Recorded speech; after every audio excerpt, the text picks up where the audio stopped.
Welcome to Proles at the Round Table.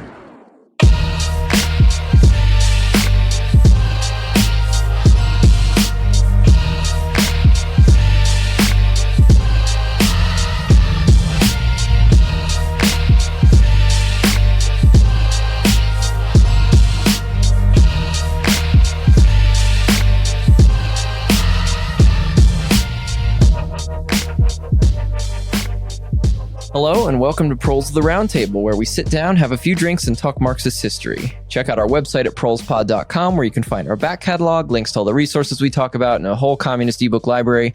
If you want to extra support us, you can check out our Patreon, where you can give your hard-earned wages to a bunch of sectarian tankies in exchange for bonus episodes, clothes, and content. Find out more at patreon.com/prolespod. We wanted to thank this episode's primary sponsor, who enabled us to buy this fancy round table and these fancy cylindrical microphones. Big thanks to our sponsor, the American Medical Association.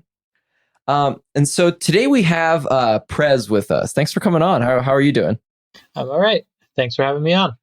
Good, yeah. So they are a grad student working on sociology, working on a PhD about reproductive health, which is, if I'm not mistaken, that's what you're going to be talking to us a little bit about. Is that correct? That's correct. I'll be talking about reproductive health.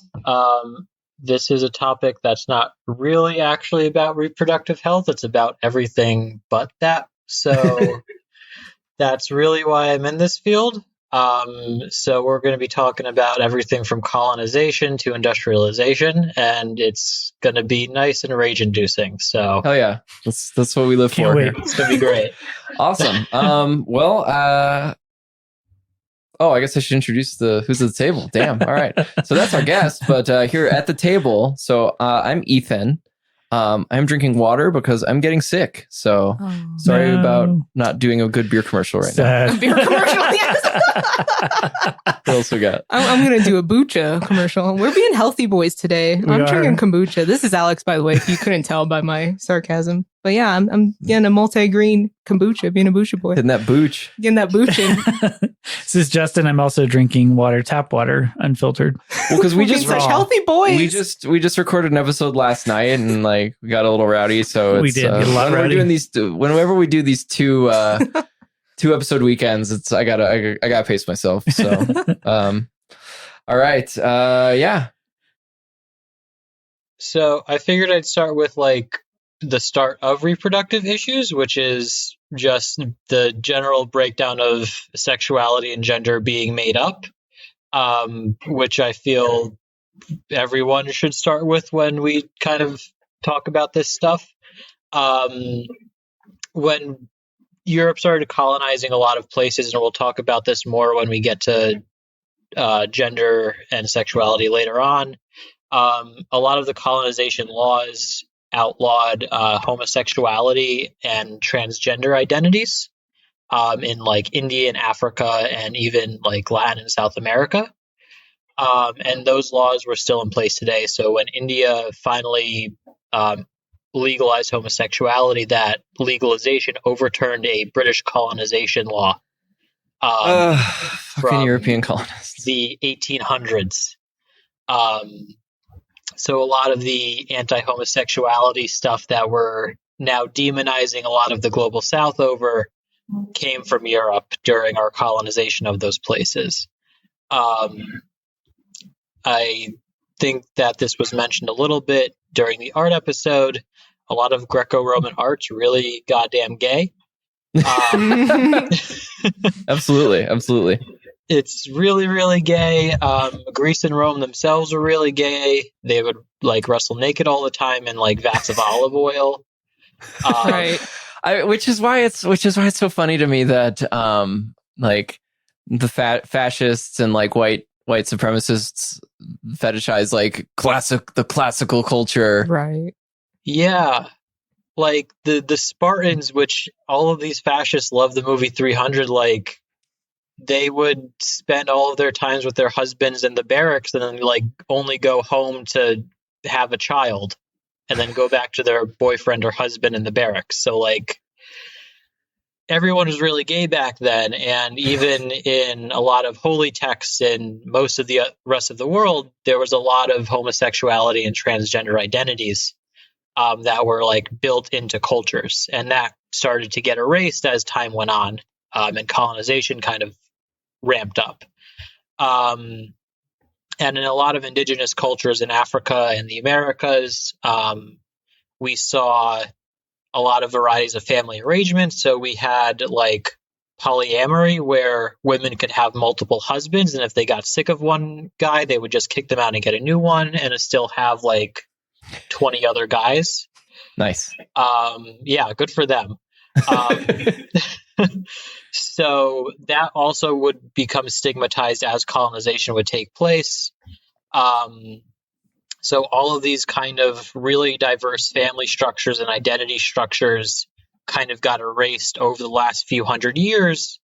And that we're starting to see now with redefinitions of our own gender and sexual orientations in the last few years. But that kind of makes it more difficult to study and explain orientation and reproduction if we're not looking back at what things used to be in everywhere else. Absolutely. But so for most of the history of humanity, health issues were pretty bad for childbirth, and for most other things, it was pretty much like if you sneezed, you would usually die. So especially for childbirth, a lot of the issues were like a lack of cleanliness and a lack of medical care and technology. So we had super high infant mortality rates and maternal mortality rates. C-sections were a very old surgical technique, but because we didn't have a very sanitary environment to do that operation in, you had very high rates of infections. So we had relative success with getting the baby out and the baby surviving that, but the baby and the mother could get infected afterwards and die with still pretty high rates of that. So until the 1900s, we didn't start to see much improvement in terms of mortality rates. And despite a lot of these technological advances, we still have huge disparities in the U.S. and a lot of the global South for most low-income women and a lot of, especially in the U.S., Black women. So the racial disparity, the infant mortality rate for Black babies is about 13 per 1,000, I believe, compared to about 5 per 1,000 for white babies. Oof. And the maternal mortality rate for Black mothers is about 43 per 100,000 compared to white mothers, which is 12. Damn.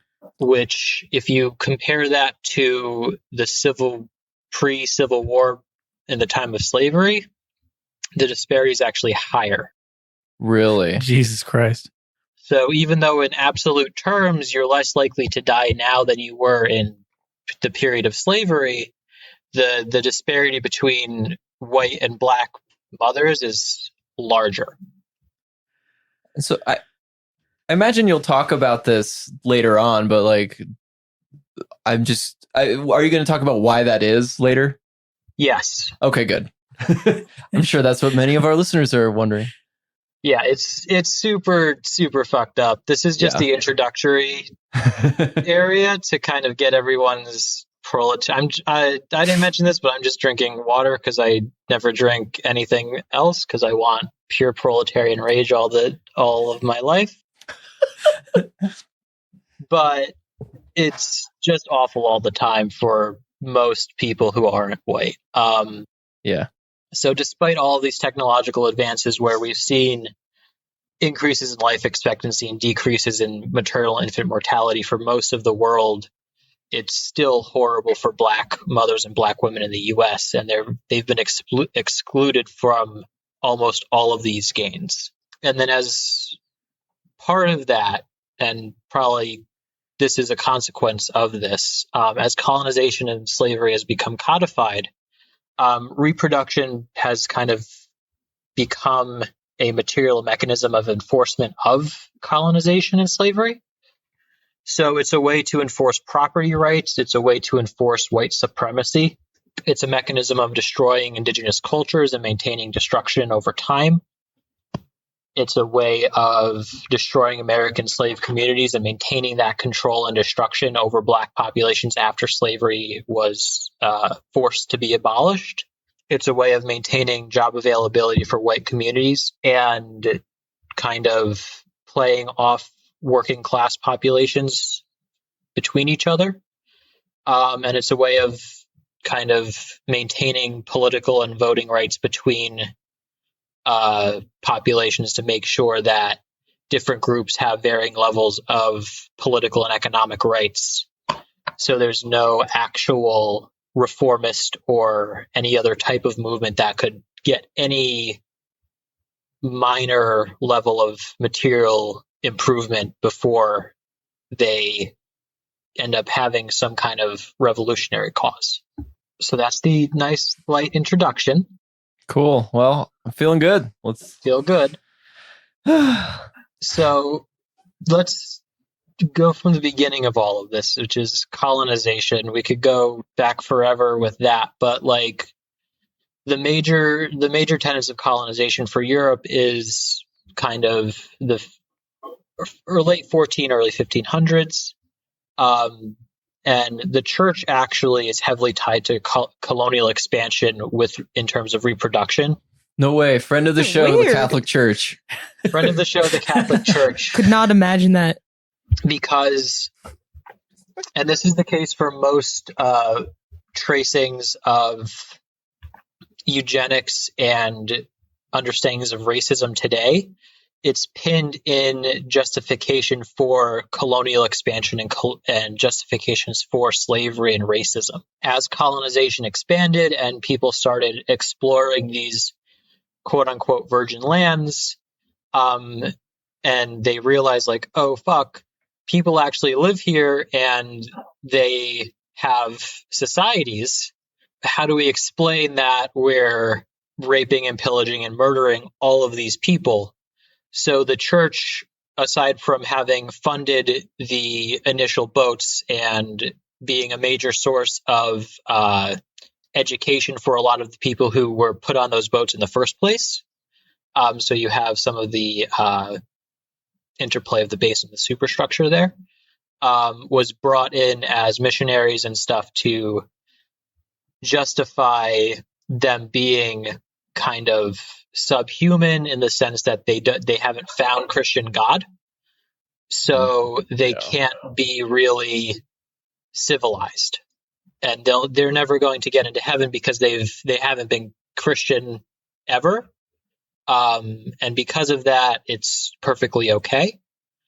And because of that, we get a lot of tracebacks to the eugenics movement, which we'll talk about in a little bit. On that, I grew up in a like really conservative Christian tradition, and there was this idea that like there was the whole big thing like push for missions and like we got to reach everybody in the world. But so at the same time, people who had never heard of the gospel, had never heard of Jesus, were not on the hook for not accepting Jesus. So then, but then at the same time, you had to tell them, which like, if you're actually interested in saving them, wouldn't you just not tell them so that you don't like fuck up their chances? It's just, it doesn't make any sense. Like the whole thing doesn't make any sense. And it's crazy because there's still that attitude of going out to mission trips and they don't see how it's just like an extension of colonization through ideological colonization. And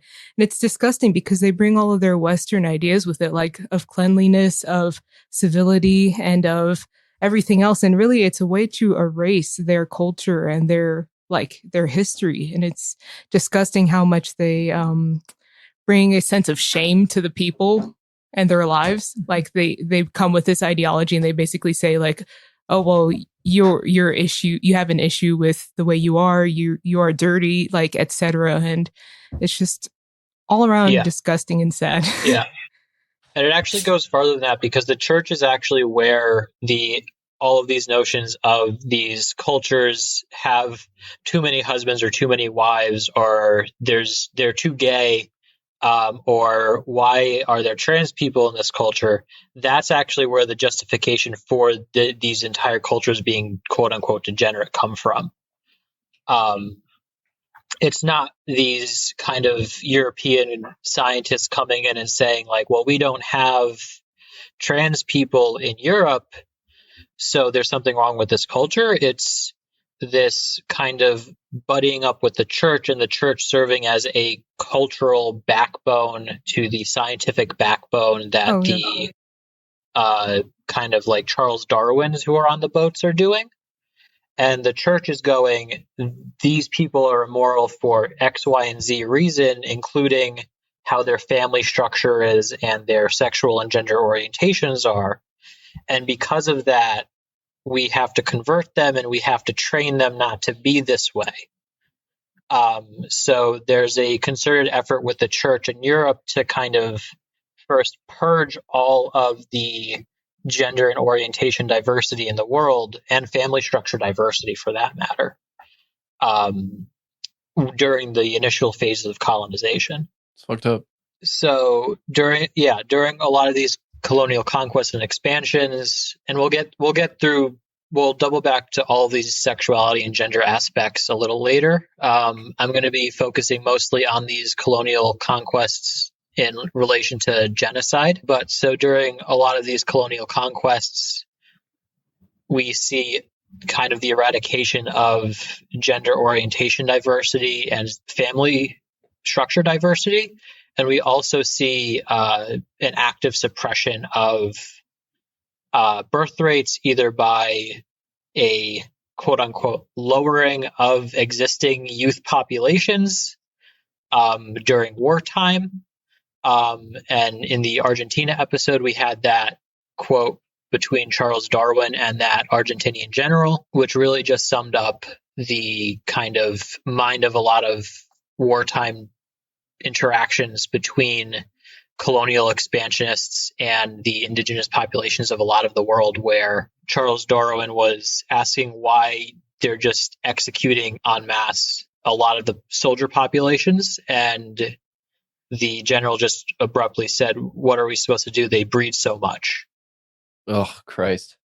And that is just how everyone treated the majority of the indigenous world, either by actively murdering people during war, or with the marches that the U.S. did with the smallpox blankets and actively committing genocide through biological warfare. They also committed forced sterilizations that I'll bring up a little later, that the U.S. really loved to do and inspired a lot of other countries to do, mostly Nazi Germany. The UK also really liked to encourage famine in their colonized territories. So Winston Churchill really, really liked it when Bengal was suffering from a famine because they quote unquote bred like rabbits. Not because of the fact that they just had a bad season and refused to stop forcing them to send aid, food aid during the wartime. Yeah, we talk about this a lot, but fuck Churchill. Yeah, fuck Churchill. He's a piece of shit. Churchill actually did all of the stuff that people accuse Stalin of doing. Yeah, Churchill is actively a piece of shit. So there's just an active reduction of native youth populations that are able to kind of continue having children, whereas a lot of the older populations are left alone, partly because they cannot work and therefore they can't contribute to the economy. And that's the main reason why a lot of colonial conquests are taking place.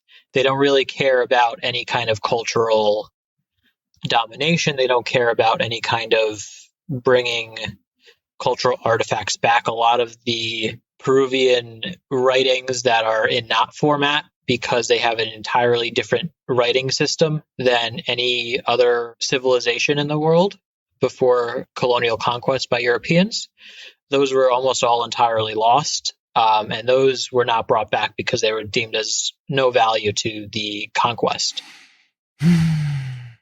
Everyone who was enslaved were young or they were physically capable of working in some capacity. If they got too old, and they were just left on the streets to die. Then we start seeing a lot of colonial anthropologists come around in the 17 and 1800s, going throughout the world, and India and Africa, starting to do what the church used to do, because the church lost its capability of being friendly with a lot of these colonial states.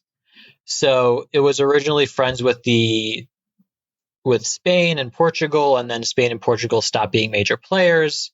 France lost its friendliness with the church after the French Revolution. A lot of the Protestant countries in the north of Europe, while still colonial, they, after becoming industrialized, stopped taking church fundings because a lot of the capitalist classes were independent enough from church money to fund things on their own. Friendship ended with France. Now Netherlands is my best friend. Yeah.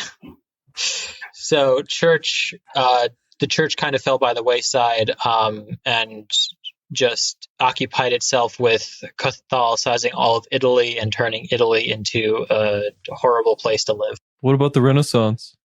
The Renaissance, that ended a few hundred years before this. And what's our time period here? This is by the late 1700s, early 1800s. Oh yeah, all right. My bad. So by this time, like, all of the early colonial expansions have kind of ended. Spain is starting to kind of crumble, and the church is re-evaluating how it's going to maintain its holdings. And so now we get ideas of like what anthropology and social sciences are. And surprise, surprise, it's all about maintaining colonial notions of things. So Anthropologists flock out to colonial holdings in Britain and France to understand what people live like in Africa and India, and Central and South America and parts of Asia.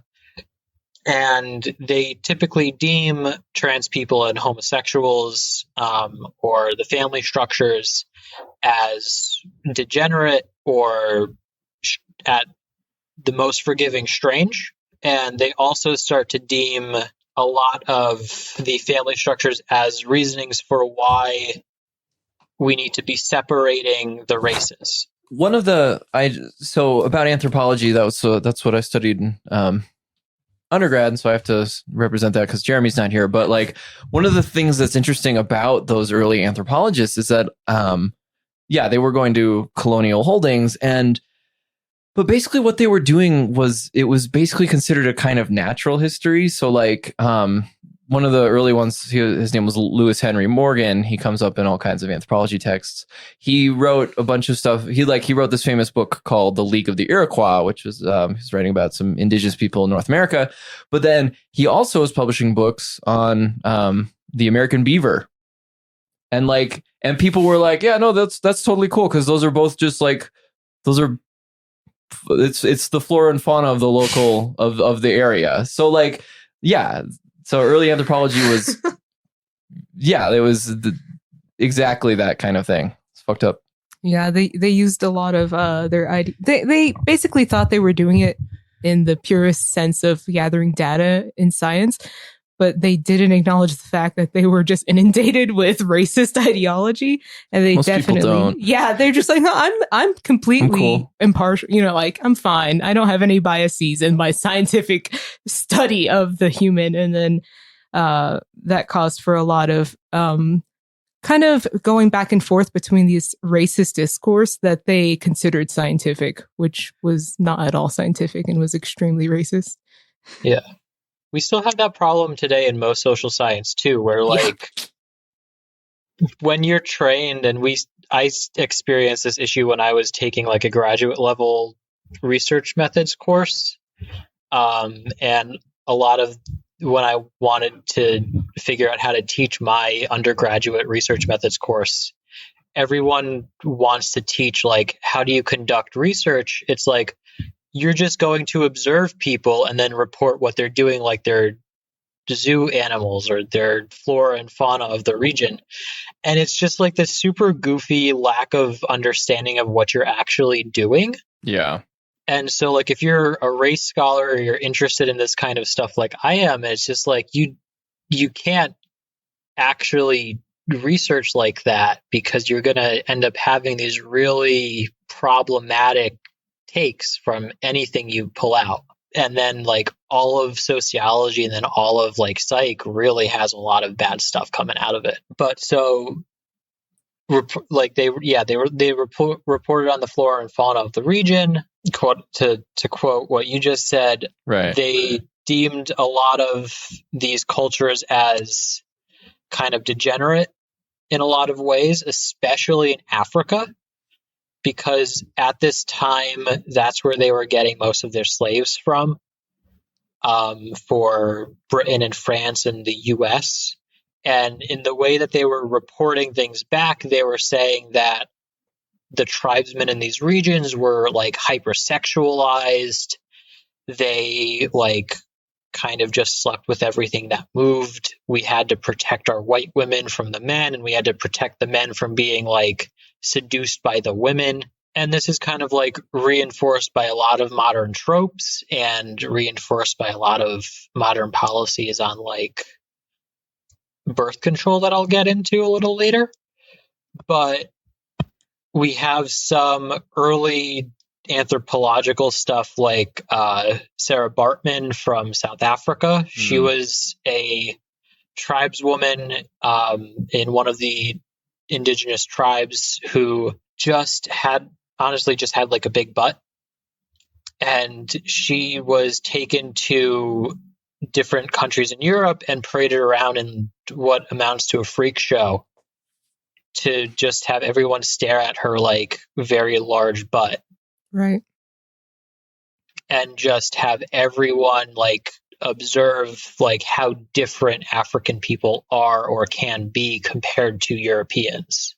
And this is where we start to see the dehumanization of Africans that really gets taken to a new level when we get to experimentation. That's not quite there yet because we don't have the technological skills yet. People don't have anesthesia and they don't have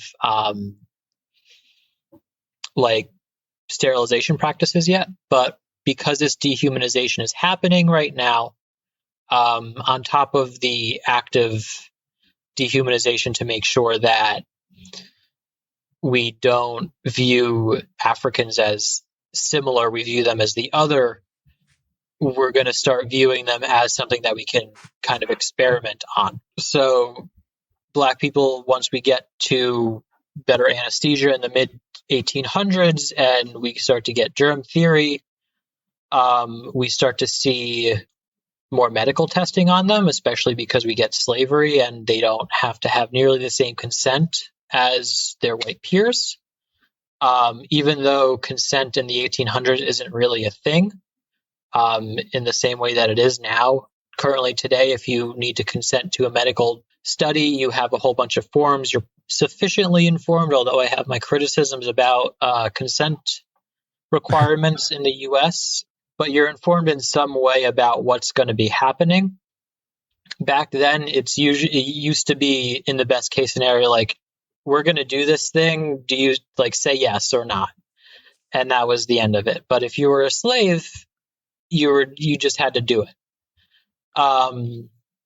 There were notions that like Black people had higher pain tolerances than white people. Marion Sims, who's like known as the founder of modern gynecology, for developing a treatment for fistulas during birth, developed that treatment by operating on slaves without anesthesia, even though it was widely available at the time. And after developing this treatment, he used that surgery on white women with the anesthesia. Yeah, and that whole like thinking that they have a higher pain tolerance really is stemmed from their whole dehumanization of the African body, especially African women, as being like very masculine and strong, and they always paint them as very like physical beasts.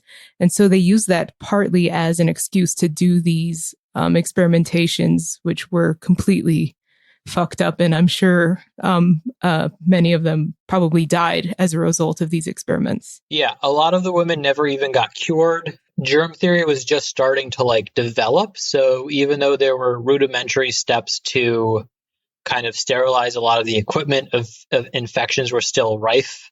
And a few of them did die during the operations. A few of them did die during recovery because of infection. And a lot of them, as I said, never got cured. And a lot of them actually lived with pain for the rest of their life afterwards. And a lot of the dehumanization of the black body we'll get into a lot throughout this. The next dehumanization takes place with the Tuskegee syphilis tests.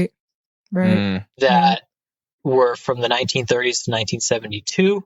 Groups of black men were told that they were going to be getting free public health care by the U.S. government. When they would get a shot, they would just get injected with syphilis, and then the researchers would just watch the entire community to see what would happen. And the important part about these groups of black men was that the region that they were looking at wasn't just like rich black men, poor black. It was poor black men. It was an entire community of low income, like living in shacks. They were a little better than sharecroppers. And this was like the free public health care was their one chance of actually having health care. And they would never have gotten health care otherwise. So they were getting shafted on both ends. Yeah. Alabama, right? Yeah. And they were doing this with a historically black college too. The U.S. government. Fuck. Death to America. Yeah. Are we doing that already? Always. So this started in the 1930s, and there was no reason to continue this experiment. They wanted to just see what would happen if people had syphilis for a long time, because in 1947, people started using penicillin as a standard treatment for syphilis. So this went on for decades after penicillin was used to cure syphilis.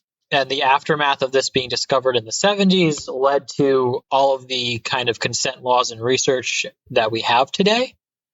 But it is one of the more horrific, it's known as one of the most horrific occurrences of research in the U.S. One of.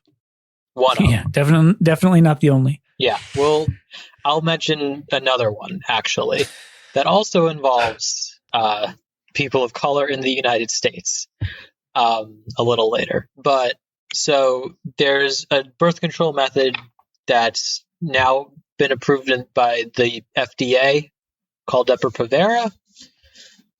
That's been used by the U.S. for a few decades now in a lot of different cases for either maintaining its colonization on indigenous tribes or encouraging black women to not have children. But during its testing, it was used on test subjects in the U.S. in controlled trials, so they had proper consent forms and all of that stuff. But its testing internationally was done in Bangladesh, Singapore, and Malaysia, which did not have nearly as strict testing requirements. So this U.S. company who was developing the drug didn't really inform the women of the possible side effects in these global south countries. They didn't provide medical treatment during or after the trial. And they also typically did not provide funding for removal of the drug. So the Depo-Provera is one of the injections that kind of is like a plastic ring that goes into your arm and then stays there for a few years and then does birth control that way. So during the trial, they would get it put in, and then in Bangladesh, Singapore, Malaysia, they wouldn't say that if you have any side effects, you can get it taken out. And then they also might not provide funding to get it taken out, or even train the doctors to take it out. Well, and that's so when we talk about and when we're talking about imperialism and like global capitalism, we're not just talking about fucking like resources and capital being brought from like being extracted. We're also talking about things like this, like medicines being tested on other people, and that those sorts of human costs that I don't think are acknowledged as often. Right. Yeah, like women, this drug can actually even be used or has been used in the U.S. before it got approved on Native Americans by the Indian Health Service. Oh, of course. To God. Make them infertile as part of its campaign to sterilize Native Americans. So there's just so much to colonization that relates to reproductive health. That's not just like funding birth clinics and making sure women throughout the world like have access to abortions and like can get birth control and condoms when they want. It's like making sure that like there's no drug testing on women in the global south when they don't have the option, or women in the global south who are being preyed on by like upper class white women who want like to have a surrogate for money. Mm-hmm. And like that's reproduction too. And that's imperialism, because that's just preying on these really impoverished people in a new way that just is not talked about. But so in New Jersey, actually in the 90s, they attempted to use Depo-Provera as a requirement to get food stamps and a couple other welfare mechanisms. What the fuck? Oh, Christ. So like actually? Yeah, what the hell? They applied under the Bill Clinton administration. They got a waiver to test it. This was in one of Dorothy Roberts' books. They applied for a waiver to test out whether or not requiring low-income women, who turned out to be mostly black, surprisingly enough, requiring low-income, wink, wink, nudge, nudge, black women to get Depo-Provera, which has a life of 5 to 10 years, to qualify for food stamps or other types of welfare. I mean, that's just such an explicit, like, I think the phrase kids are saying now is like mask off. Like, it's just such explicit population control. Yeah. What's even more horrifying is that even survived a court case. Oh, yeah? Jesus. Yeah, that survived a court challenge. Death to America. Yeah, that's thanks to us. We'll get to this later, but that's thanks to a Supreme Court decision called Buck v. Bell, which I'll give the full quote later, but it essentially said that the U.S. government has the right to control population if it's good for the country. Oh, that's reassuring. Yeah.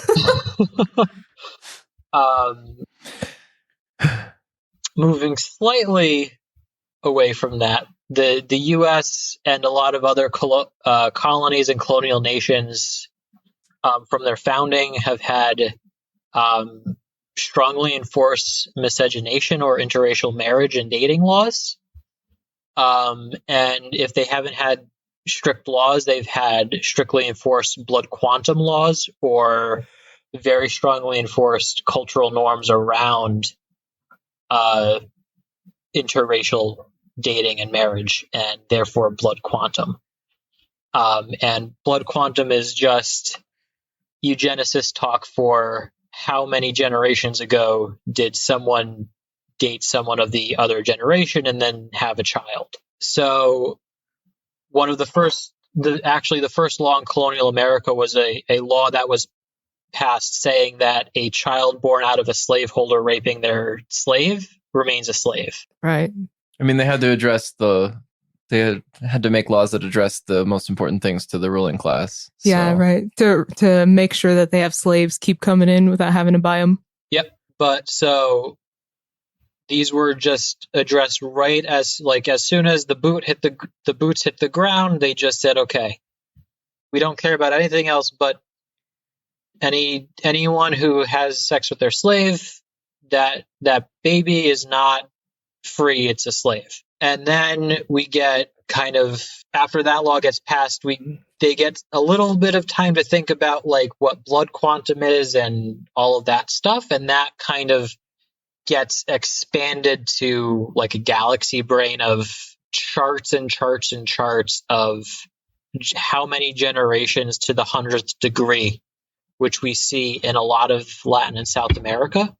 So the U.S. in 1890 has a census going back to if you're an octoroon, meaning if you're 1/8 black as a racial category.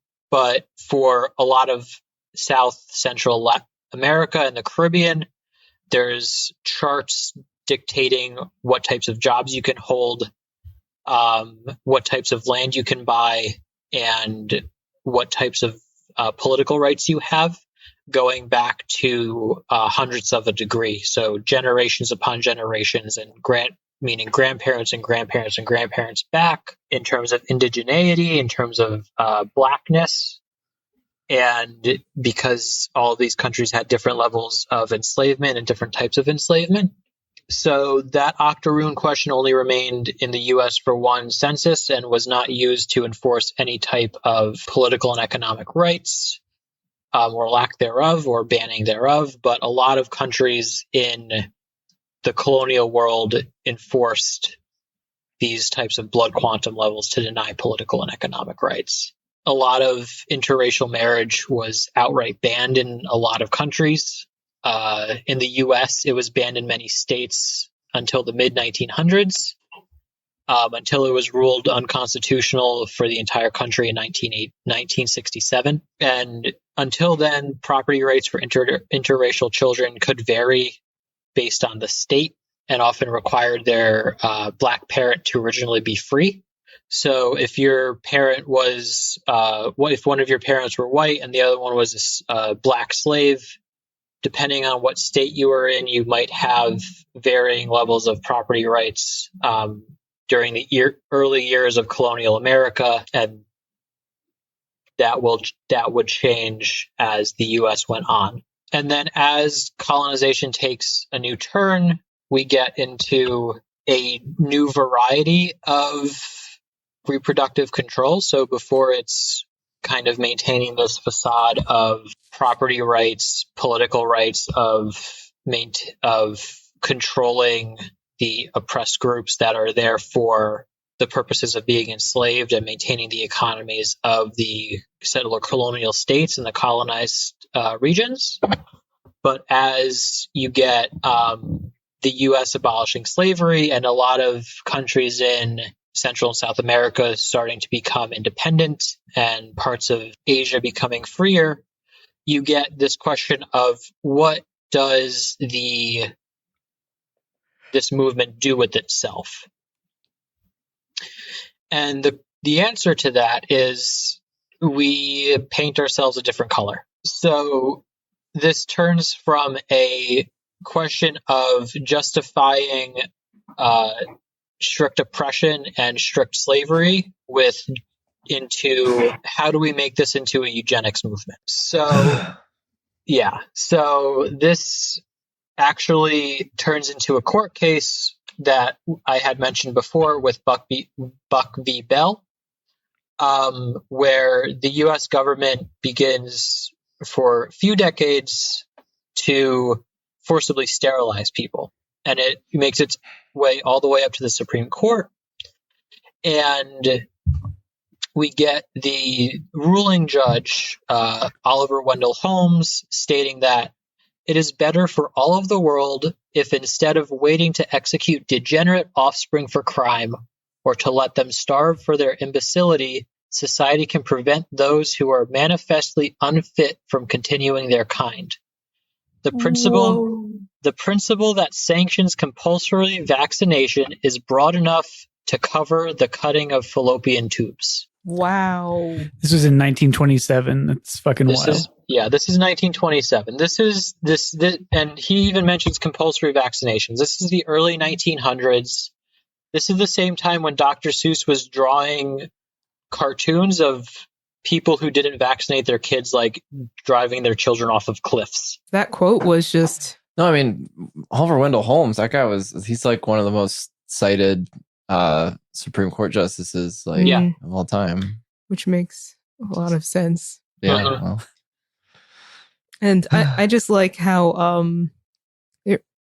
I could see where that like quote would be really telling of a very, I don't know, a libertarian kind of idea of existence. Like, well, you're not going to be able to get your shit together, so we might as well just get rid of you now. You know, like we're not going to do anything to help everyone have a meaningful life, so we're going to fucking make it so that we get the resources and basically control the population of those who we see as vermin. Yeah, it's very Malthusian, which I'll actually mention in a little bit.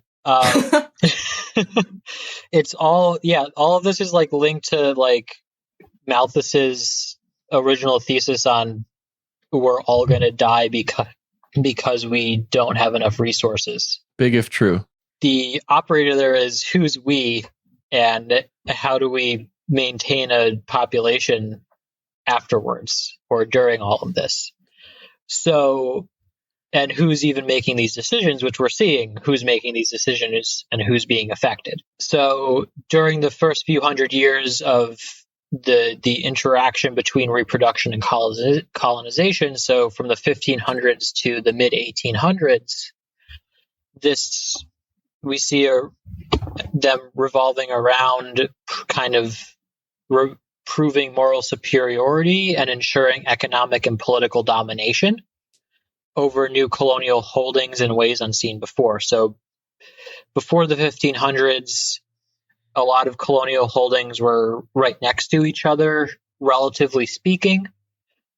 You would just like roll in with a large enough army, take over a place, have a standing army there for long enough that the people get used to you and get used to paying you taxes instead of the last person, and then have a governor there, to very, very roughly summarize. But now we have like the very, very small island of Great Britain needing to figure out how do you colonize America, most of the Caribbean, a lot of Africa, and India, all of which have populations magnitudes larger of that entire island, not to mention like Ireland.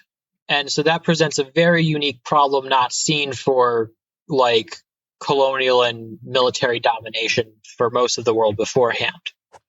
So we see a lot of theories operating at this time as to why we need to have a very small set of like governorships and a very large imported slave population or enslaved population from that region. So we have theories that begin circulating that Europeans couldn't actually live in the heat or tolerate the heat of the Caribbean, Africa, parts of Asia, or Central and South America. So they just had to enslave those populations. That's just the way it had to be. Obviously, there was no other way. It's a heavy burden. Yeah, it's exactly. It's a poem about that, actually. Oh God, the white man's burden. No, Oh, Jesus Christ. I remember reading a quote that it was essentially saying that like we were just sweating too much, so we just had to go enslave most of Africa and bring them to the Americas. Whom amongst no other us? option. Yeah, no other option. Really, it was inevitable. It was just we had to do it. I see Justin sweating all the time. Like, oh damn.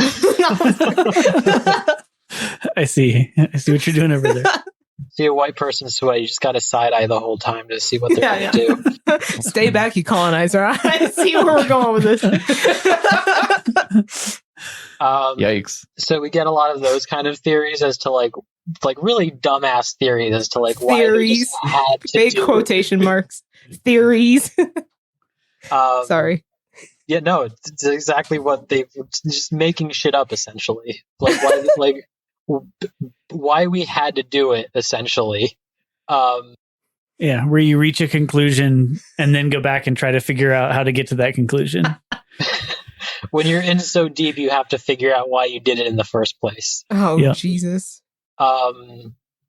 So like, and then you have all of these types of like really racist theories that are the precursor to eugenics, explaining like physical differences between people. So white people are just showing up to the Caribbean with their slaves going, man, why are these people able to work when I just like can't even go outside right now? Jesus Christ. And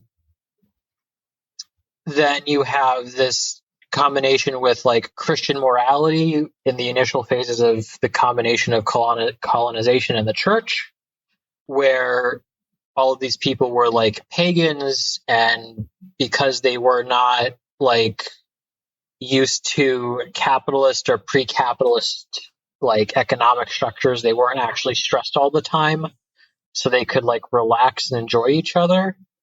So they had different social norms and social interactions, so they were deemed kind of like degenerate, and therefore immoral based on Christian morality standards. So the usage of both of those things deemed a lot of quote unquote newly discovered peoples subhuman, and therefore capable of being enslaved without having much of an objection. And also gave us the idea that we saw with Oliver Wendell Holmes as invalid for society. And this decision to start to label people as invalid instead of just worth being enslaved begins to be expanded. As capitalism begins to take root, we don't just see enslaved populations that are poor because they're enslaved. We start to see very, very poor working class people who are poor and working class because the capitalists are exploiting people and making it really hard to work in a factory and also have any money to like eat. And they begin to be deemed invalid, especially if you are a woman and can't actually take care of your family on a paycheck, or you're married and can't take care of your family on a paycheck. That entire family is deemed invalid then. So based on all of that, and this starts to lead into the late 1800s, early 1900s that we see culminate in that Buck v. Bell ruling, this hegemonic ideological force starts to be recreated on its own. So all I mean by that is what was originally a top-down notion where the church and a lot of the colonial governors and the people around them were kind of putting out these stupid theories about who is subhuman, who's morally inferior compared to Europeans. Those get taken up by bourgeois people instead of the ruling class. So it's no longer these like direct kings and direct rulers over colonial holdings. It's straight up doctors, it's straight up lawyers who don't really have any slaves anymore. They're interested in holding up the system because it works well for them, but they don't actually own the system itself. And they actually start to tune these old theories into new theories to fit the times. So this actually is helped along by a lot of the medical community who is no longer trained by the church. In the early 1800s, the medical community actually becomes quote unquote democratized. Whenever someone says an entire field becomes democratized, all that means is the field opens more schools that are a little cheaper than they were before, so slightly more people can take them or go to them. So now you have a lot more doctors who are buying into that eugenics movement. A lot of the people who run these medical schools are eugenicists themselves, and the eugenicists and the eugenics movement takes arguments that were about cultures being kind of morally superior and morally inferior in regards of property management and colonial management and expands them into being why people should and shouldn't have children, because they're actually inferior people themselves. It's no longer about the culture being bad, it's about that person being bad. So by the late 1800s, we have some new technological advances that actually make this individualization of immorality and therefore blame on it possible to enforce. So we have the first techniques of saving women from death during childbirth possible. The Mary and Sims studies were in the mid 1800s, and those kind of become standardized and perfected even more. We have a perfected C-section because things are able to be cleaned more and you don't have to get infected after having that surgery. Because they'd invented germs by now, right? Yeah, we have germ theory, so surgery is becoming safe. Although at that time, it's not completely safe. A lot of the early sterilization techniques don't fully clean things. So when the initial drive to put people in hospitals for like procedures and surgeries and stuff like that was very helpful for like really bad. So like if you had an emergency during the early part of the 1900s, you wanted to be in a hospital.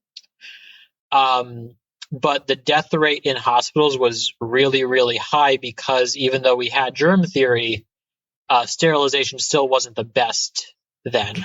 Birth control was still relatively in its infancy. We don't have like chemical birth control techniques until the mid 60s. So cervical caps and condoms were the most common form.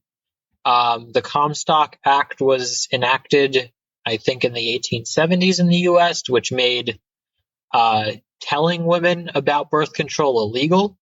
Oh, wow. Cool. Very cool, America. Yeah. Super cool.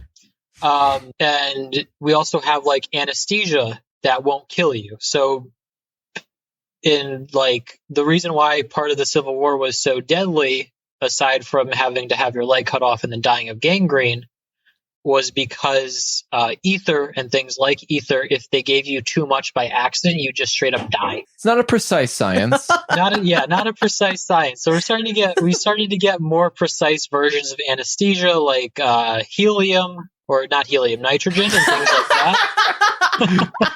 Oh, you would be actually great. just float off into space. Yeah, you won't hurt anymore. Yeah, there you go. Anymore. With things like nitrous oxide and things like that, which a lot of the doctors actually get addicted to, and they'd actually overdose on a lot of the times. Oops. You're not supposed to test your own supply. Come on. Yeah. They clearly didn't read the rule book.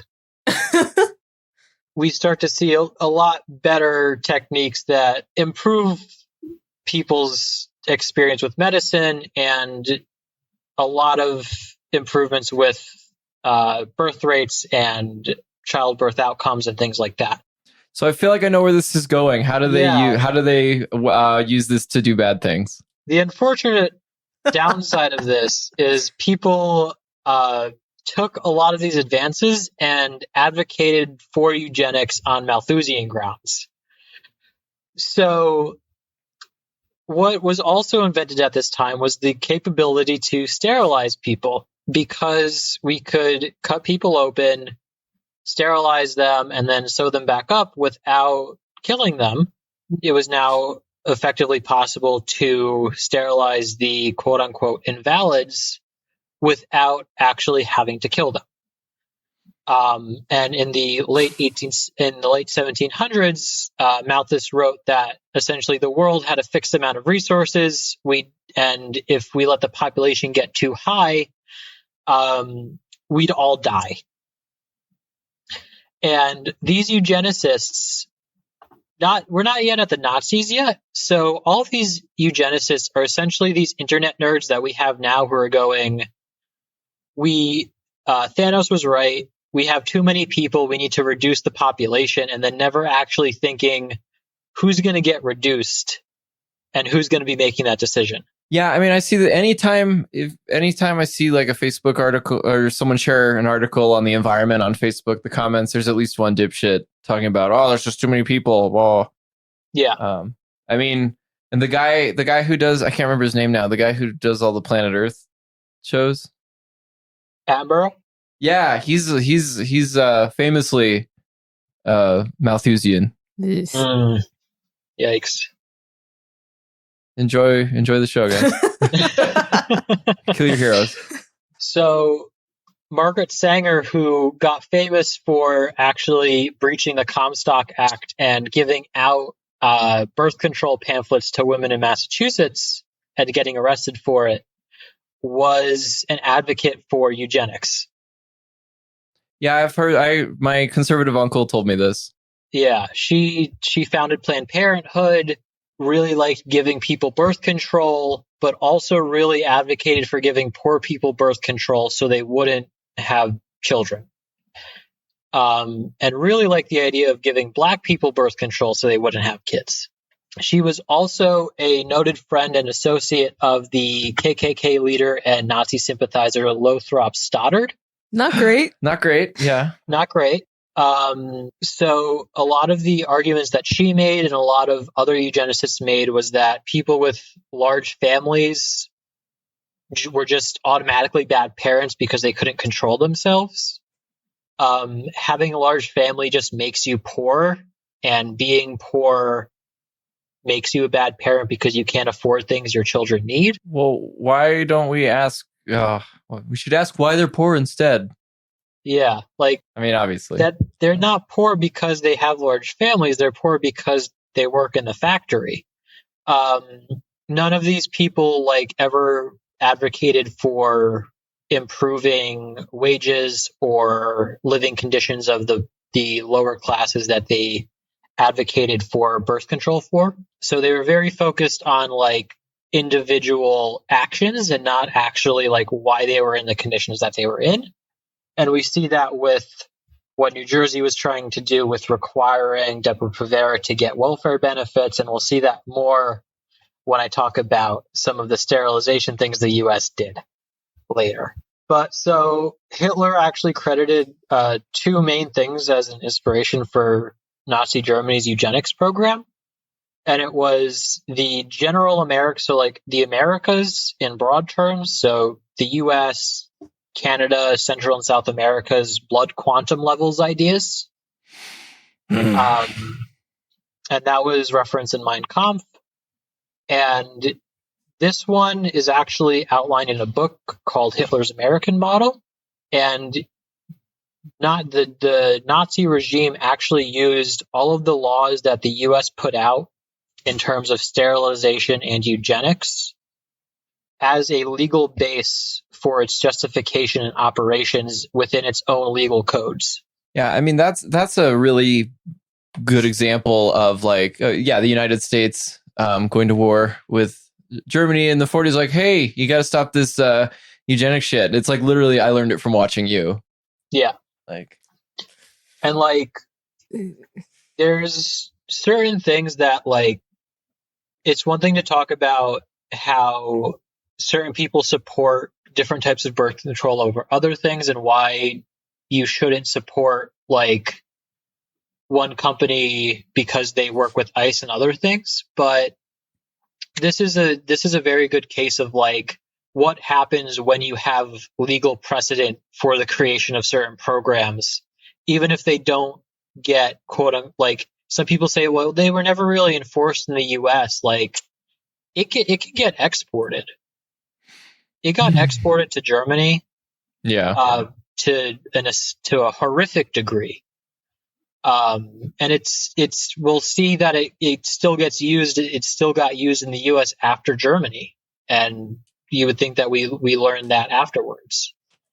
And it's not just the idea of well, you're just supporting a concept even if you don't support the law. It's no, you have to understand that the law gets passed, and then that's what that concept turns into. It's not just supporting the concept anymore. You got to look at the material conditions. Yeah, even if it's just a super simple analysis, it can just do wonders to your understanding of what's going on. It's the power of materialism. With our power of materialism. So the eugenics movement ended up in a few different places. It ended up in Nazi Germany, obviously. It ended up getting really weird in the globe, which I'll get into a little later. Unfortunately for Sanger, poor people still are having kids. Although this is a little tenuous because in the last couple of years, there have been some poor people who were required to agree to be sterilized if they missed any child support payments. Where was that? Virginia and Ohio. Ooh. So I'm all, gee, yikes. That's going to be X for me. So in the US, we have three major areas of the eugenics movement ending up succeeding. We don't have like a widespread national eugenics movement outside of people talking shit. There's no nationally recognized government support of eugenics in like Medicaid. But we have like very, very horrific, very finely tuned programs that are remnants of colonization and slavery, which should be expected. This one was actually run by Sanger's Planned Parenthood in Puerto Rico.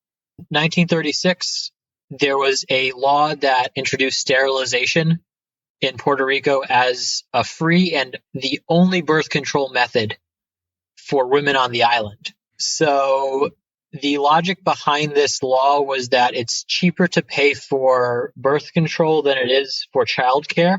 Okay. So women could go to work.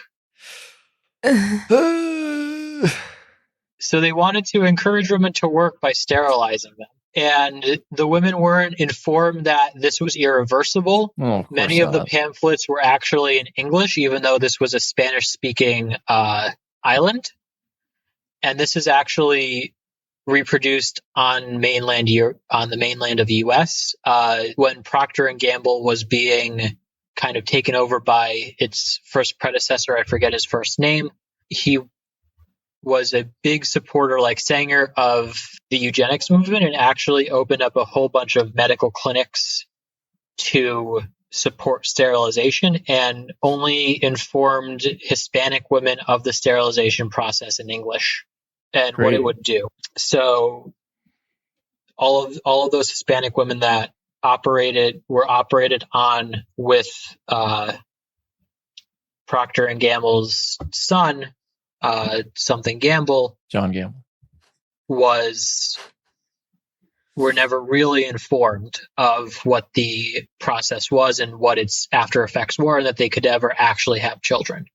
Although in Puerto Rico, to go back to it, this was a quote unquote voluntary program to enroll in.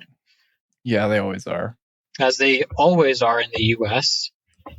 Employers would often not hire women if they did not get sterilized. So if you wanted to work, you had to be sterilized in many cases.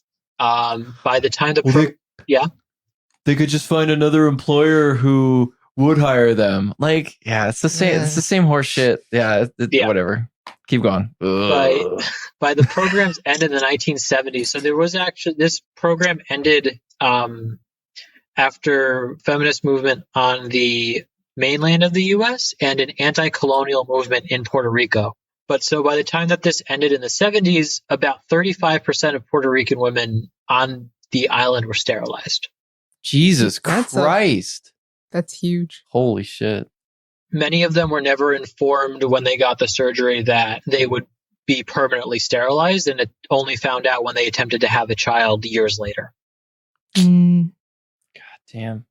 For the Native Americans, this program ran in the 60s and 70s, and they forcibly sterilized women through a non-voluntary program when they went in for surgeries for other reasons. Oh, so just like while they were in there, they figured they might as well? Yeah. There were cases of women who went in to get their tonsils out, so they would get their tonsils out and they would also get a hysterectomy.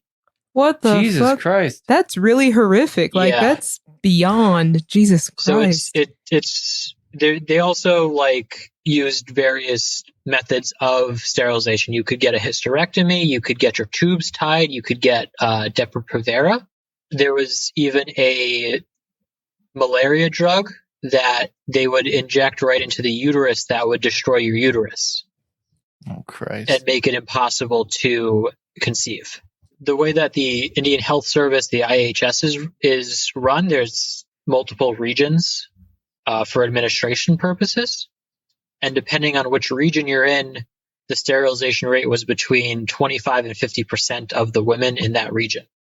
Whoa. So overall, the sterilization rate was higher for Native Americans during this period than the sterilization rate for the quote-unquote invalids in Nazi Germany. You know, I'm starting to think that this whole America thing might not be worth saving. Yeah. Like maybe there should be a death to America, one might say. Has a nice ring to it. Yeah. No, you know, if we get Bernie in 2020. Maybe if we get Bernie and then we get AOC, it'll work out. Everything will fix. We'll figure it out. We'll figure it out. It'll be fine. Everything will change. Cool.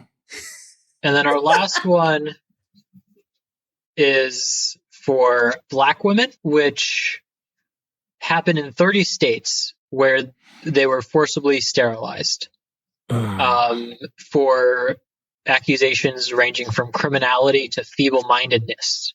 When was this happening? This was happening between the years of like the early 1900s to the 1990s.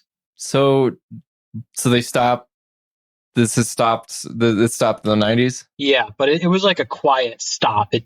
There was no Supreme Court case saying you actually had to stop. There was no lawsuit forcing anyone to stop. It just became out of fashion, so to speak. In Virginia, the board that actually ruled on the sterilization was actually no shit called the Eugenics board. Reassuring. Into the 90s? Yeah. Whew. All right. A few men were sterilized for this under these same accusations, but it was mostly women. I think What? I was going to say I can guess what ethnicity those men were. Yeah, it was also mostly Black. Their feeble-mindedness was often from a highly biased IQ test that was given by a psychiatrist employed by their whatever state's eugenics board. And Can you imagine, like, oh, what do you do? Oh, I work for the eugenics board. yeah. Like, just having a normal one. Department of Psychiatry normal and Eugenics. South Carolina Christ. had one of the highest rates of forced sterilizations for Black women, where they, I believe, sterilized, I think, like 7,600 Black women during this time period. Oh, that's crazy.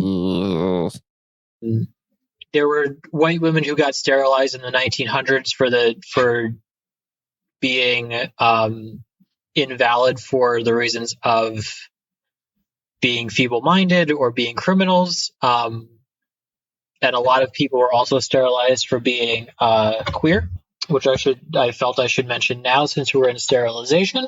But we'll talk about gender and sexuality a little later if I'm not running over. But so eugenics actually gets a little wild. And I'm going to talk about China because it gets weird there. So the eugenics movement in the mid-1900s decides to go a semester abroad and visit Beijing.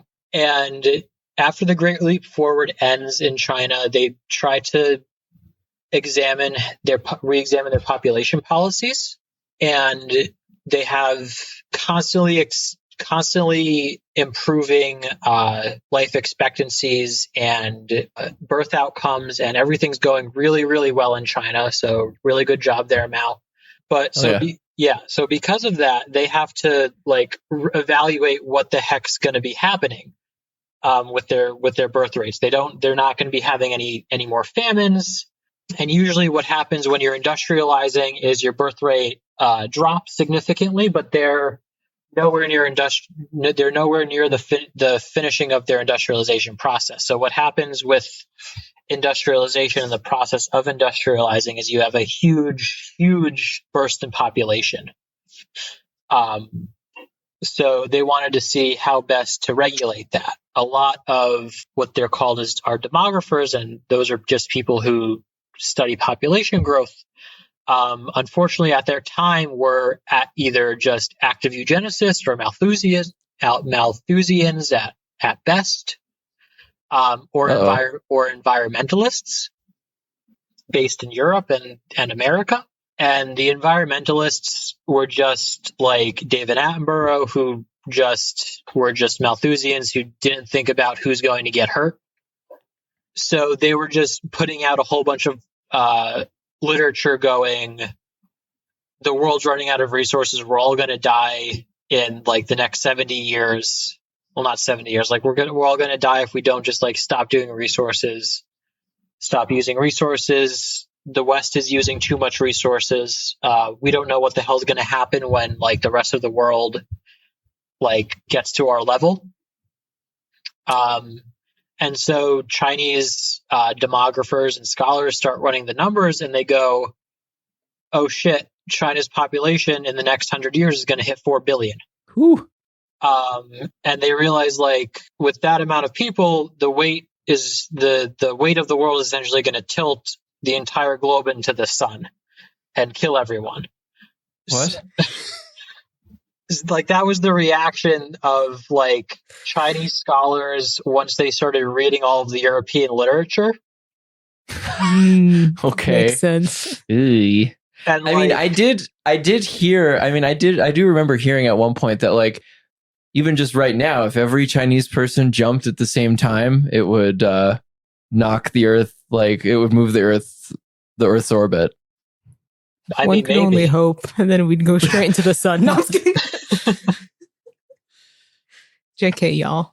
I'm not. Like, I was being dramatic with like the equivalent in like resource use as like they were just saying like we're going to get 4 billion people in the next 100 years, and that amount of resources is just going to like eat everything in the globe. So like, oh shit, we're all going to die, and we're going to take the world with us.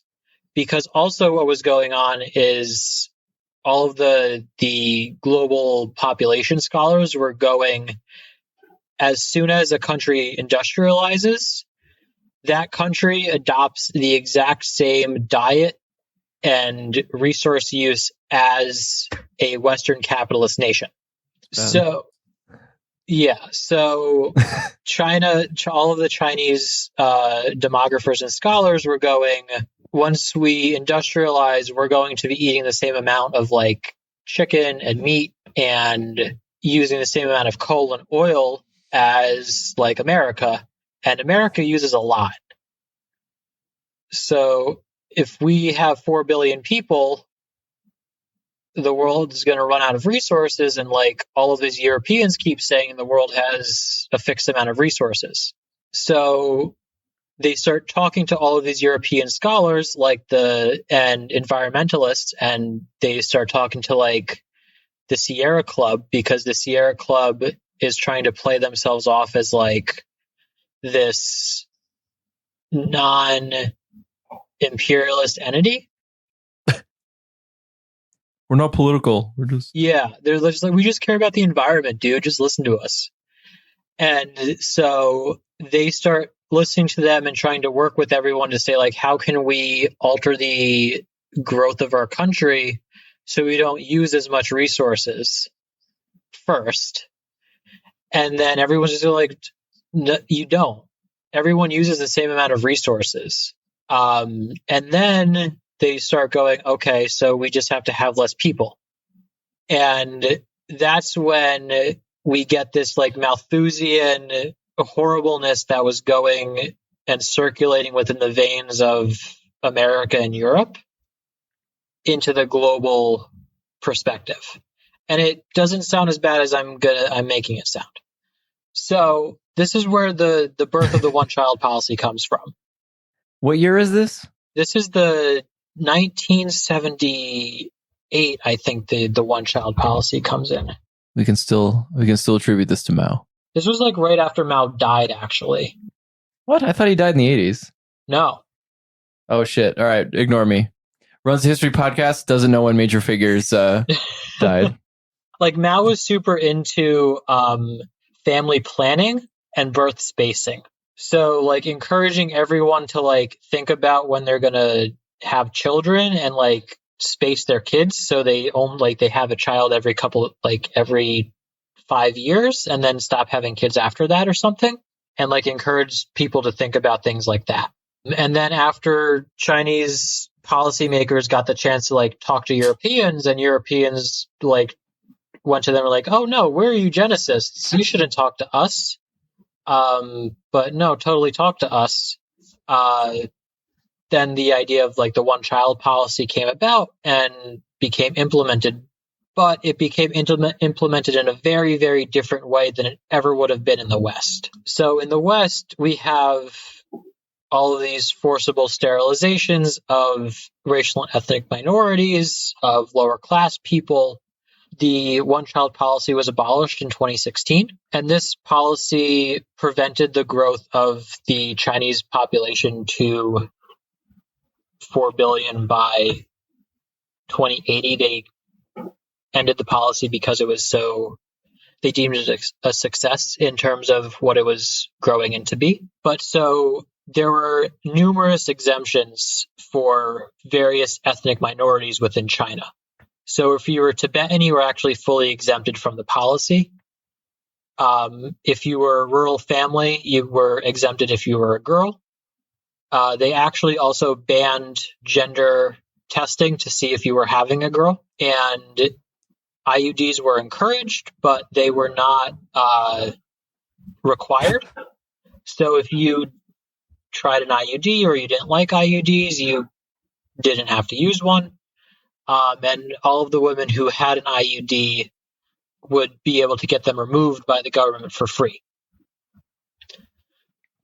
So my main point with China is mostly that it just is kind of wild with how it came into be, because it's not exactly where a lot of the liberal commentation comes in from, where people start to discuss how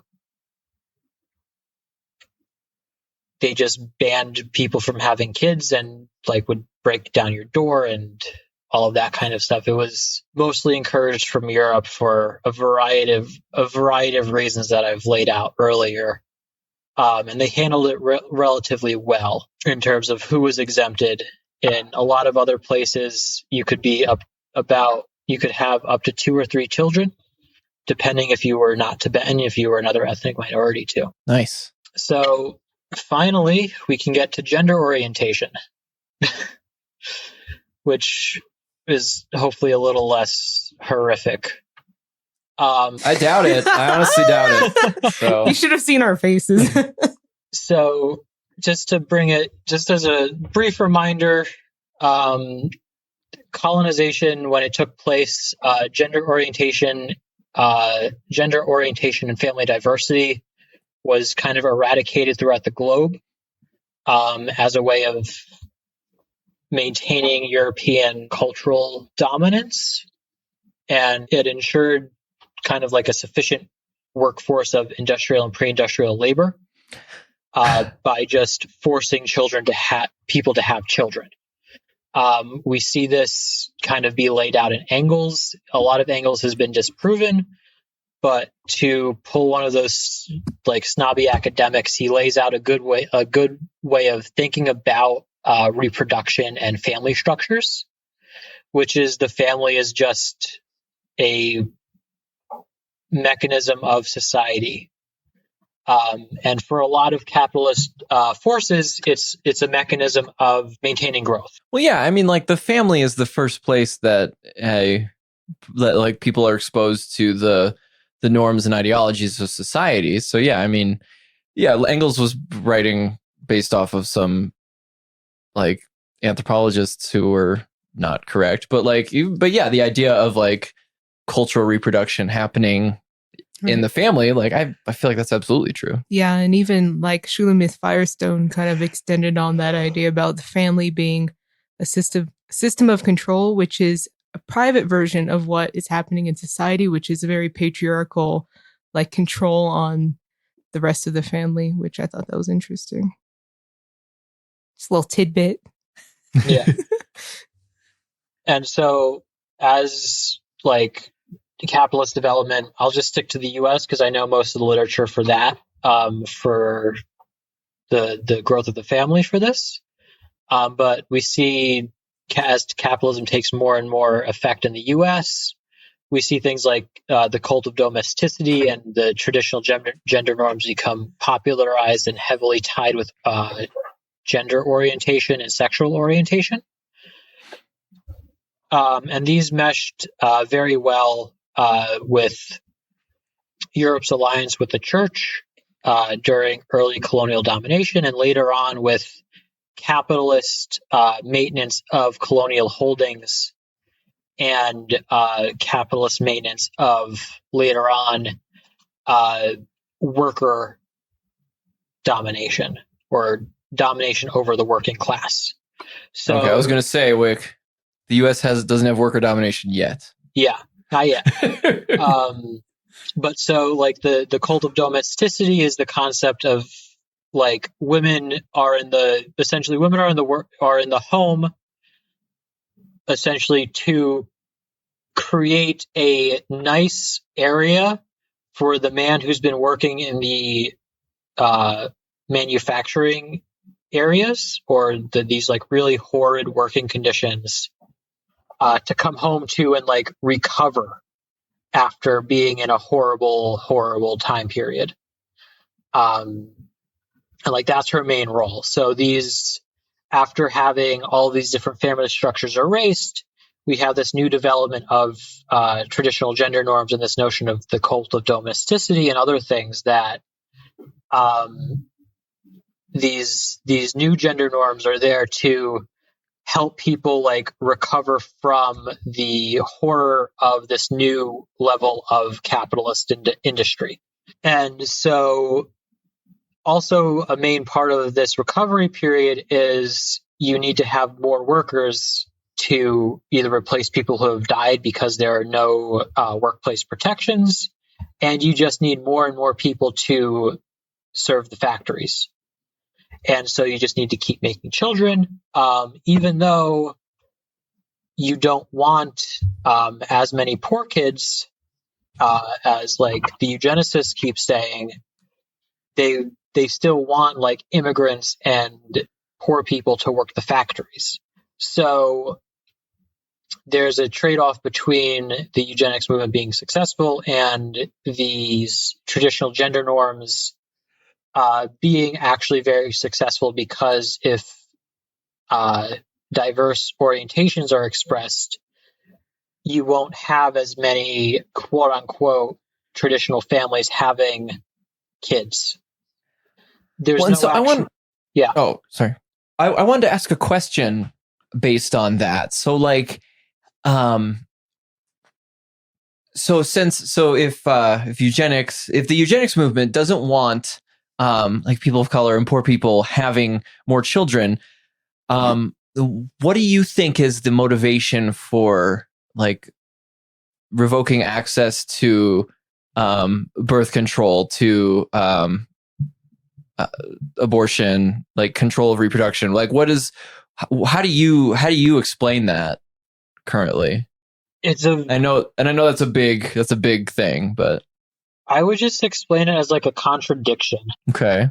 Because we like those in Marxism. Yeah, it's just like a very strange contradiction between a lot of the eugenicists were actually women. There were a large amount of doctors who were also eugenicists, but a large amount of the activists who supported eugenics and pushed for birth control and like birth control clinics being opened were these first wave feminists.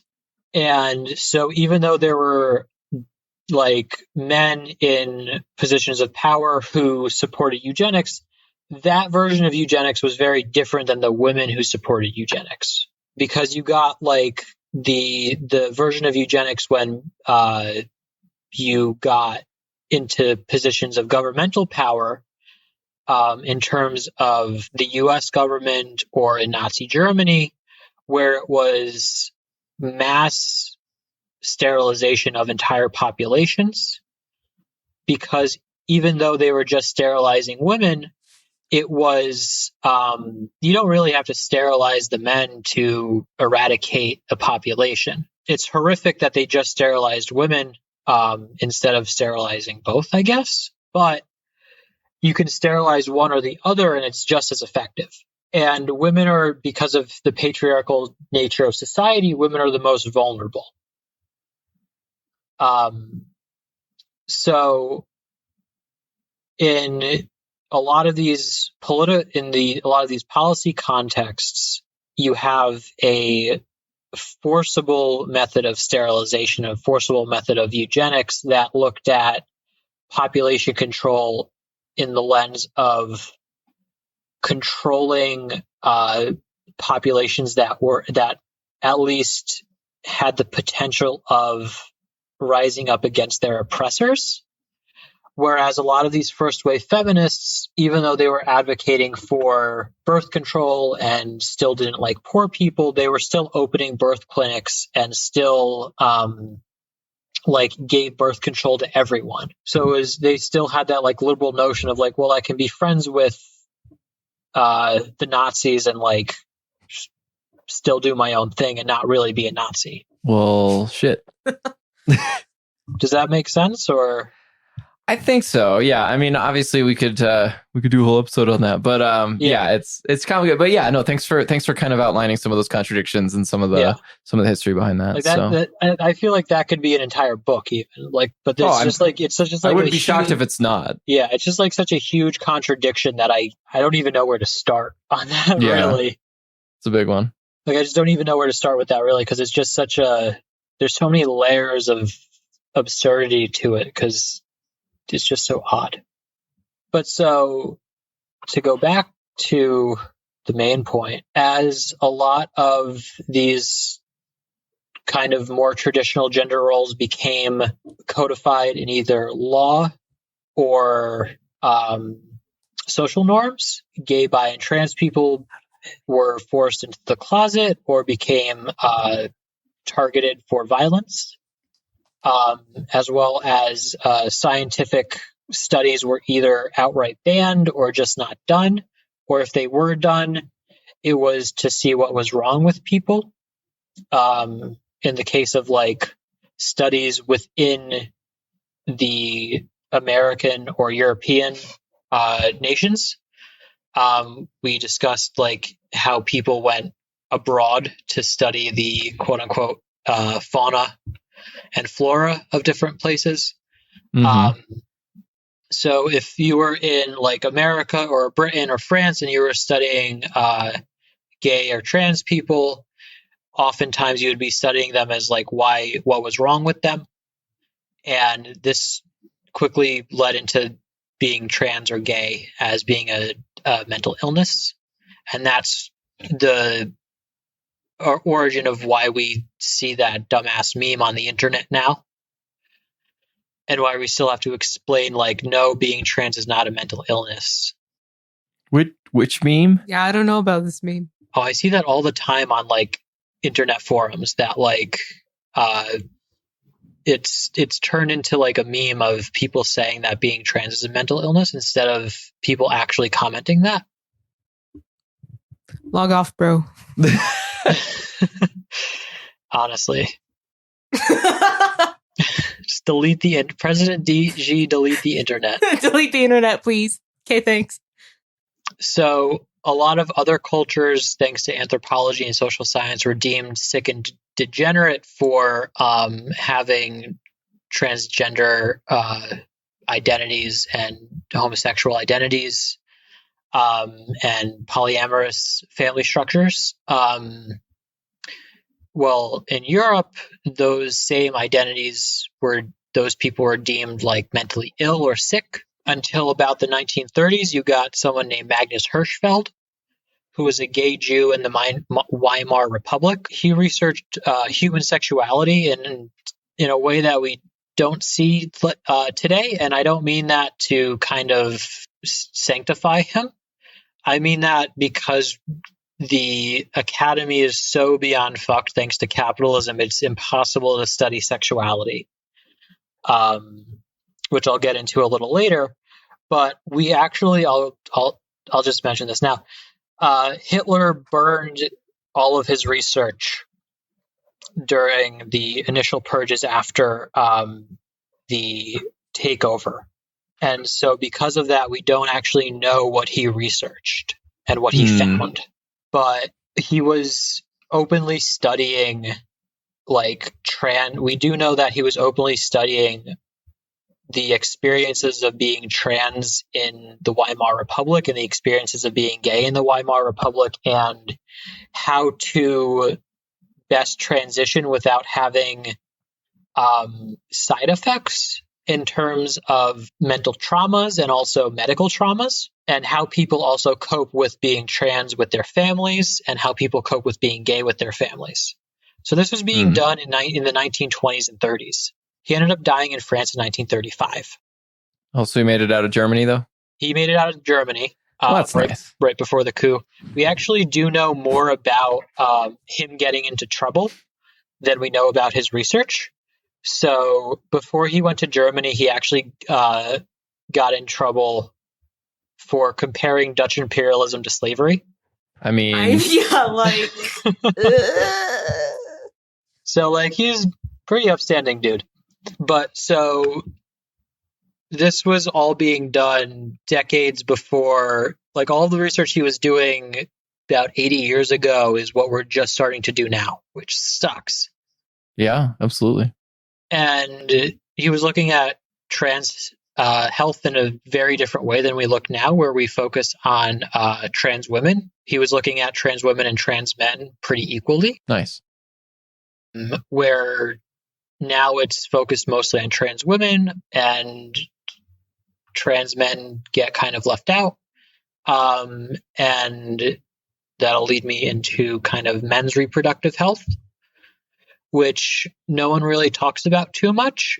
And this kind of sounds like a what about men issue, but it's actually very important because there's this growth in this weird concept of pre-pregnancy care, where women are starting to become at risk of being pregnant before they ever start deciding that they want to have a child. And men, so they're being told to start taking multivitamins and start being healthy and not drink and not do drugs. And they can also be imprisoned for having done drugs if they got pregnant during that kind of bender. None of those things apply to men, though. So, and that also means that a lot of the research that's done for what happens to women during getting ready for pregnancy, what happens to women that can contribute to risks during pregnancy doesn't happen to men. And it also translates into a lot of trans care issues. So if you're a trans woman and if you're a male to female trans person and you're trying to get help, medical care, it's a lot more difficult to get medical care because a lot of OBGYNs actually don't see you, or they're skeptical to see you. Or you might actually have to change your gender on the forms. So even just the concept of what is men's reproductive health needs to change slightly enough to incorporate all men for research and for also proper medical care. Fellas, is it gay to care about your reproductive health? Episode's over. Well, no, that's never discussed because I think there is sort of a Oh, I don't really like talking about this. Ooh. So There's actually men contribute something like a third of the potential genetic issues to like birth problems, not just like mental issues that a child can have, but like if an egg implants wrong in the womb or the placenta is having an issue, a third of those problems in terms of genes actually come from the sperm. And no one's doctor actually talks to men about like, you need to get healthy because part of those issues can come from you. And it all kind of falls on women to like, you need to get healthy and you need to take folic acid. You need to do all of these things so you and the baby are nice and healthy. But about a third of a lot of the pregnancy issues come from men.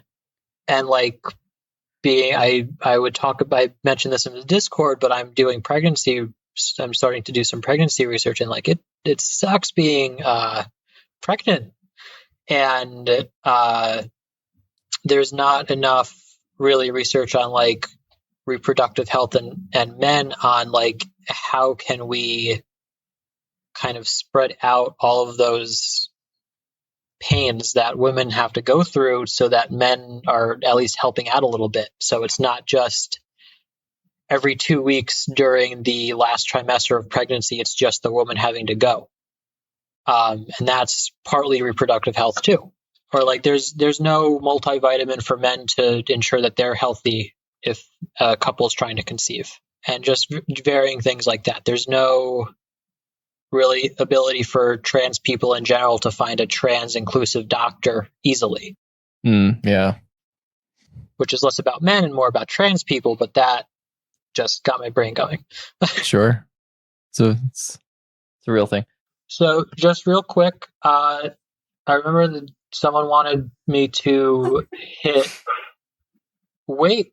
So I'm going to talk about the structure of gender and orientation in terms of research. Okay.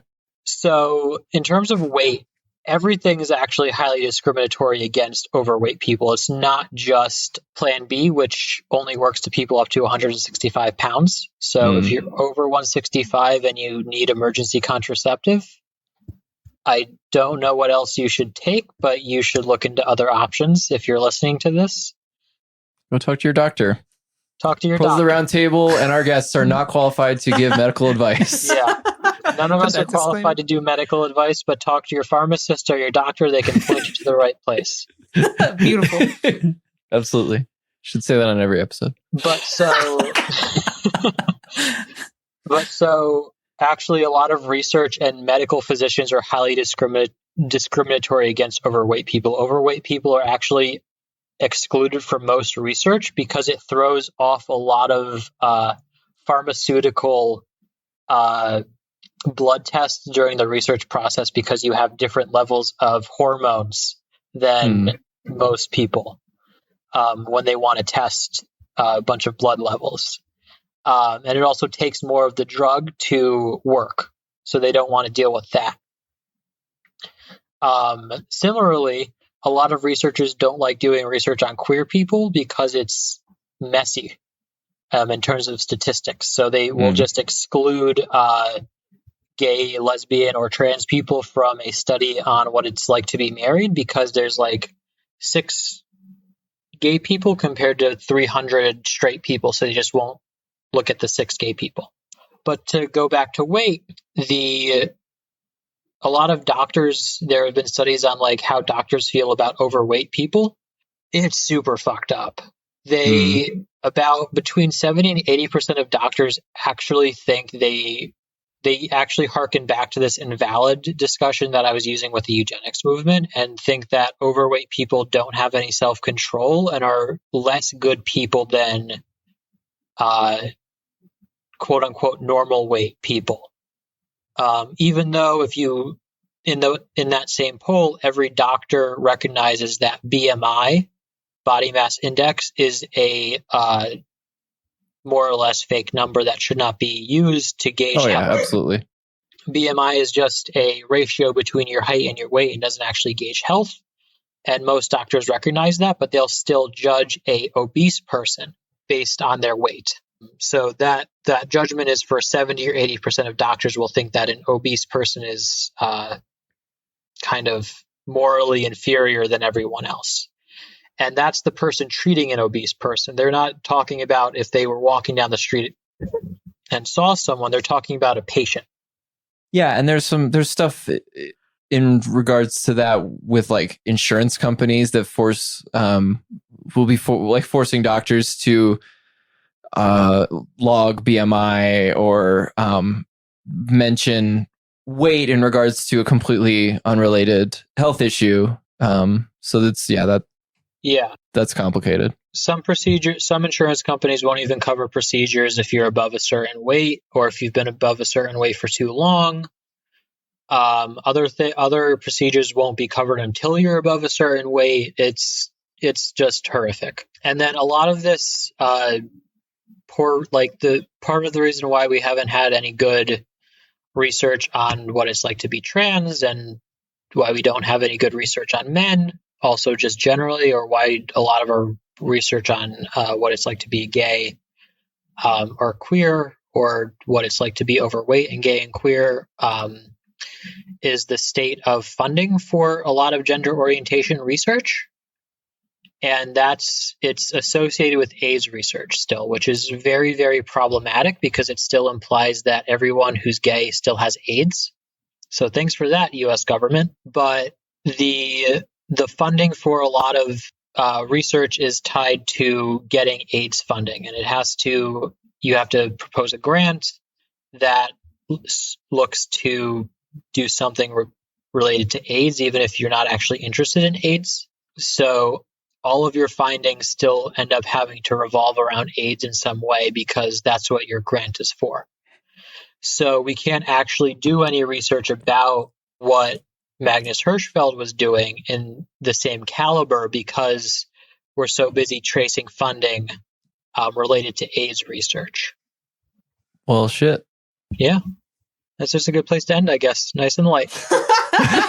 Just like the rest of the episode. Beautiful, I was saying to Justin earlier, I was like, we gotta stop doing so many like uplifting, like happy episodes. It's messing up. Too much fun. Yeah, we're just having too much fun here.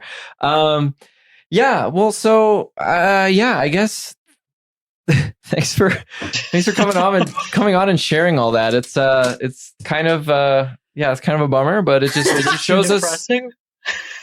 Well, it's not your fault. That's it's the U.S. government. It's the U.S. government's fault, basically, and Europe's fault. So, but anyway, I mean, yeah, that gives us some good, like, it's important history to know because it affects so much of so many people's lives to this day, and like it just shows us what we have to, what we're working towards, like the stuff that we're trying to overcome into the future. So. Anyway, yeah. Thanks for having me on. Yeah, thanks so much, Prez, for coming on, and thanks to everyone who's listening. I hope there will be some suggested reading in the show notes because I feel like we covered a lot here. I have plenty of books and stuff to put up. Excellent. Yeah, you can send that. You can send that to me, and if anyone doesn't like what I said, I'll put my Twitter on too, so you can @me. I don't use Twitter enough, so I will never log off at this point. So okay, good. Yeah, please at them instead of us if you have a problem with it. Just @me if you don't like what I said. Okay. So all right, yeah. So that's for people. So people will be able to follow up that way. Cool. Our sponsors for the show, they're all of our excellent fans on Patreon. And so as always, we have way too many to read each time. But since the last time we recorded, these are the new ones. And holy shit, there's a lot of you. All right. Got Adalisa, Alex, other Alex, Allison, Andri, Andy, Barcode Reader. Oh, welcome back. Bradford, Brenton, Carter, CL, Comrade Kometka, Dennis, Derek, Dylan, Elliot, Eric, Aaron, other Aaron, Fergus, Garrett, Gina, Green 5-Year Plan. That's a good one. Jay, Jasume, I think. I apologize if I said that wrong. Jamie, Jerome, John, other John, Johnny, Kenneth, Lennon, It All Hang Out. Machnur, Matt, Matthew, Michael, Mike, Mountain Kami, Naomi, Nat, Neon Noir, NFN Orange, Nicholas, No, Radical Front Podcast, Rebel Black Cat, Sasha, Spencer, Stevesy, Tactical Spork, Quaddy, Way, Will, Yassine, Yeepus, Zachary, and Zane. All these people are inspiring and revolutionary, and they make it easier for us to make this podcast for you and hopefully have it sound good. So there's starting to be a kind of Proles expanded universe with like several child podcasts. USSP. The USSP. And we're gonna start like centralizing the links to the different feeds. Like all of these have their own feeds, but we're gonna centralize the links on our website so you can check it out there. We want to thank Ransom Notes for our intro music. You can check him out on SoundCloud. The outro song today will actually be from Zhang Yu's new album as well. He sent us a track. Oh, dope. Cool. To put up there. So, and then please don't forget to rate and review. Visit ProlesPod, like us on Facebook.com/ProlesPod, and follow us on Twitter @ProlesPod. If you have any feedback, topic ideas, or suggestions, please send them to our guest today instead of us. You can send us an email, prolespod@gmail.com, or use the comment box on our website, which is anonymous and secure. Anyway, thanks for tuning in, and solidarity forever. Forever. Bye. Bye. That it was the enslavement of African people that gave rise to what people know as capitalism today. Was no such thing as capitalism before black people were enslaved. The reality is that when we met white people, they were poor. They were chased out of Europe by disease and poverty. They had nothing. 星星之火可以燎原，虽然革命还很遥远，资产阶级不断谣言，或众群众搞变火种，点燃后一直抱怨，久经考验的人民不会永远这么好骗。我让你瞧见帝国主义、白人至上主义、资产阶级专政如何设计资本主义，这目中无人、杀人如草的现代主义，让你注意，别现代镀金年代掩盖的处境，炫耀闪亮锁链的奴隶，就不继续被奴役，唯有放下精神毒品，拿起思想武器，自强不息，才可能独立思考，横扫一切牛鬼蛇神，还搞清到底谁是值得我们流泪的人。敢于斗争，敢于胜利，在揭穿反动分子的谬论，同时为正义发出声音。我支持革命，不指望圣经预言的再临，因为创造历史的动力不是神明，而是人民。The Portuguese had stolen 700 tons of gold from Africa. I know the British went into China in 1800s and fought a war to turn the whole Chinese nation into a nation of junkies, forcing them to take drugs, and that drug money went back to Britain, building what we now know as capitalism. 星星之火可以燎原，是什么样的条件让少数人享有世外桃源般的美丽人生？这就是阶级斗争的焦点。想想这种生产关系该被调节还是消灭，必须了解反动势力早就致力于执行阶级斗争，而不是造反的人民怀有觊觎之心。当我们面临的敌人基于私利下反人类的指令，我们必须自立自强，千万不能继续自欺的等待。改过自新的压迫阶级自行退出历史舞台，改良主义是革命的死因，要么是社会主义，否则是野蛮状态。第三条道路带来的灾害，我们永远不能忘怀。革命无罪，造反有理。当别的饶舌歌手狂吹资产阶级牛逼，我毫不犹豫打破这套路。反正我没有偶像包袱，再加上一切反动派都是纸老虎。I know the French invaded what is known as Vietnam and turned Vietnam into a country of junkies, forced the Vietnamese people to use drugs, and all of the resources of most of the loot coming from Vietnam into France came from drug money. I know that African people were kidnapped and thrown all around this world. And it was, in fact, the trade in black people that was a condition for giving rise to this system that they know as capitalism, that we refer to as white power.